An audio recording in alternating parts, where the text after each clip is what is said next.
Hey there, this is Shannon Post, and we are back on the porch with my dog Olaf having a cup of coffee, and the little nuthatches just showed up, so we've got birds with us as well.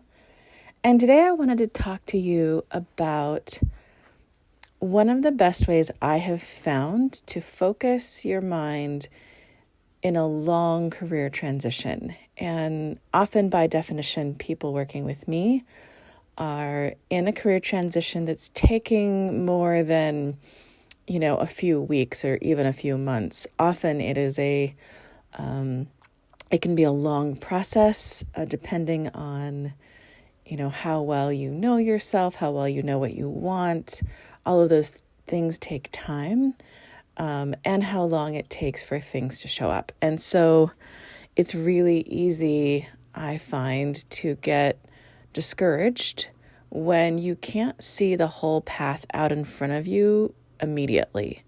If you do, one of the very first questions I will get working with somebody, will do an exercise that has something to do. There's lots of them that we work with.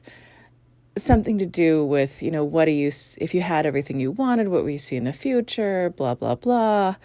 And they'll find this thing where they're like, oh, that is the thing I want. They can feel it sort of wash through their whole body. And immediately the question is, but I don't know how that's going to happen. But that's not like, how's it going to work out? How am I going to do that? Their brain goes from the what into the how almost immediately. And there's lots of theories on why this happens, some more technical, some more esoteric. Is it your brain just trying to keep you safe, and so it's not going to let you do anything out of your comfort bubble because it wants to stay in homeostasis, so everything's working and it's fine and you stay alive? Or is it, sort of the universe, adding are you resisting the universe? There's all sorts of answers. And I think there's probably validity in most of them. I really take the tack of, if it resonates for you and it helps you move forward, great. I'm really not as concerned about the details of, which practice, which belief, which pattern of thought is correct. I'm really concerned about what pattern of thought and what belief system works with you to help you get the life that you want. That's what I'm really concerned about. But in any case, the brain goes from the what I want into the how is that going to happen? And it's a far more usually anxious, defensive. There's a very different energy to, oh my God, wouldn't it be great if I could do X, into, oh my God, how am I going to make that happen? How logistically? And the brain starts spinning. My own brain does this, so I'm really familiar with it. And it really cuts short the ability for us to dream, and not in an airy-fairy dream way, but just in that ability to let go of the logistics for a minute. They're starting to plow the roads, so hopefully that doesn't last too long.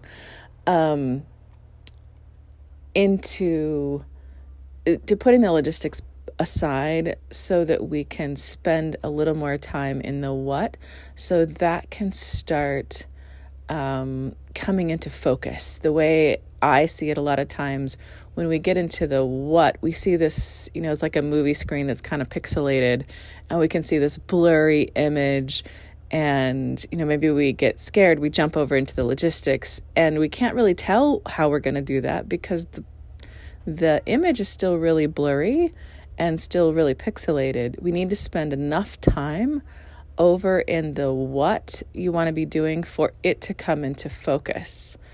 And one of the ways that I have found to be very useful for myself and for others is to have a really gentle focus, to have a really gentle, sort of high level focus on what it is that we want, to not get too specific on purpose. And one of the practices that I use and lots of my clients find helpful, is a very common practice. I didn't make it up. I don't actually know where it came from, whose idea it was. If anybody knows, absolutely let me know and I will credit them. I always want to credit the people whose idea it was first. But it's called Word of the Year.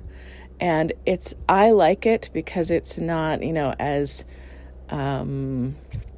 tight as, a resolution for the beginning of the year, or I'm going to do this, that sort of willpower, which absolutely works. If you have enough willpower, if you have enough energy to have willpower, and I talk a lot about the ins and outs, the good and the bad, about when to use willpower and when not to use willpower in my course. So if you're really interested in that, that's where you go for that. But wow, it just got really busy. That's really funny. We got helicopters and planes and all sorts of things. I may have to put this on pause. Yeah, it's going to be loud. Okay, we're back with coffee on the porch without helicopters. We have a plane taking off, but I don't think that's going to be too bad. So Word of the Year is a different approach from the willpower, I will do this thing that a lot of people do for the new year. And this is just a different approach that's a little lighter focus.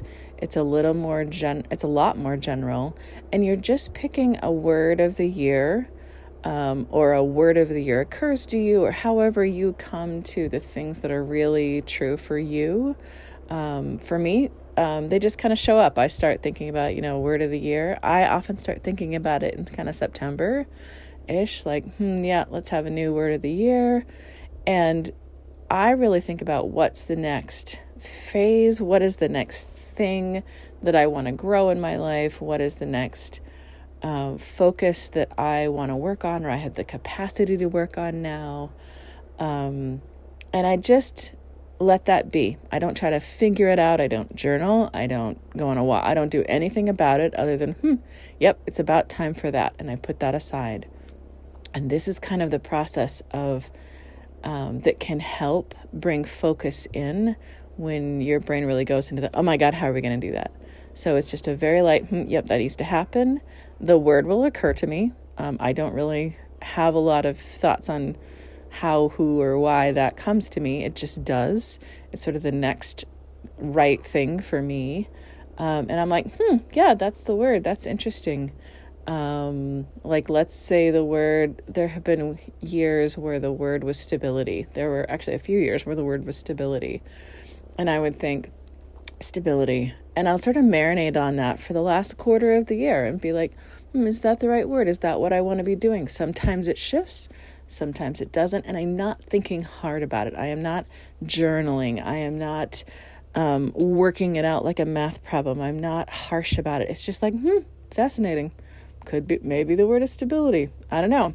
And I'll go about my life. And at some point in the fall, when it feels right, I decide, like, yep, let's try that out. And I always have the perspective that if I hate it, I can pick something else.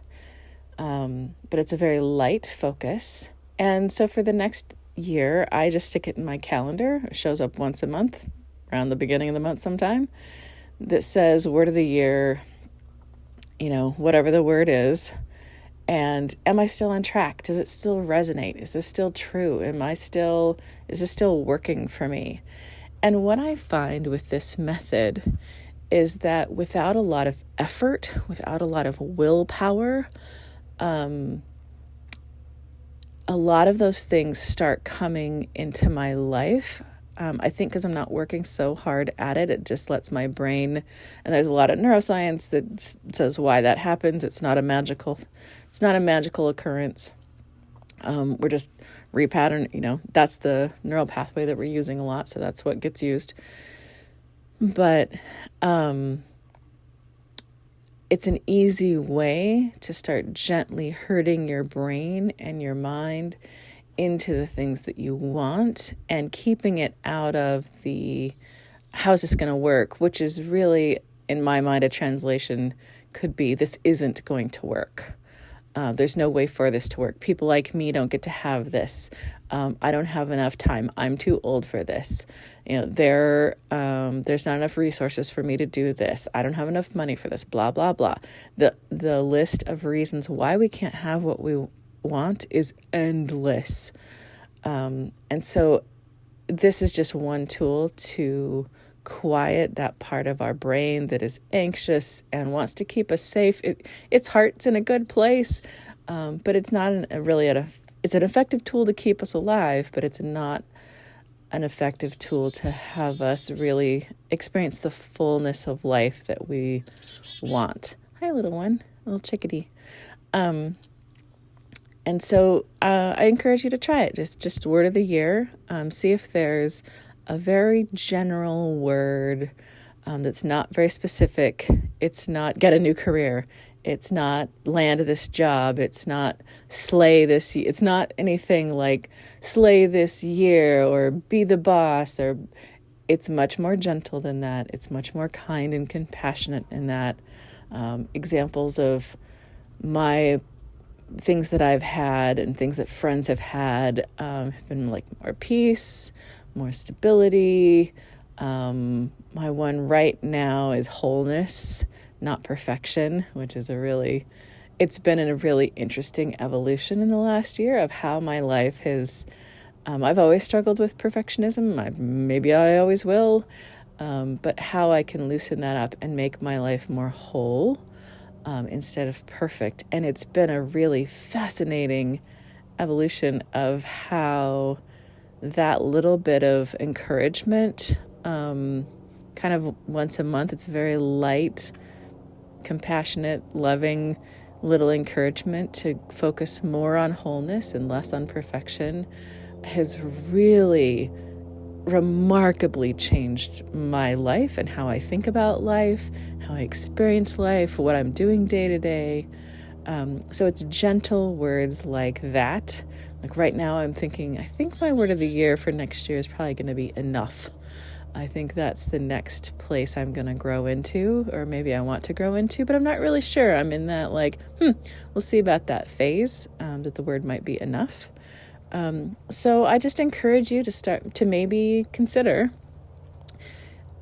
practicing having a gentle, high-level focus for where you want to go next, to start combating that voice that says you can't have the career that you want, you can't have the life that you want, you can't have the things that you want, and just gently start herding your mind into a place that allows you to have those things.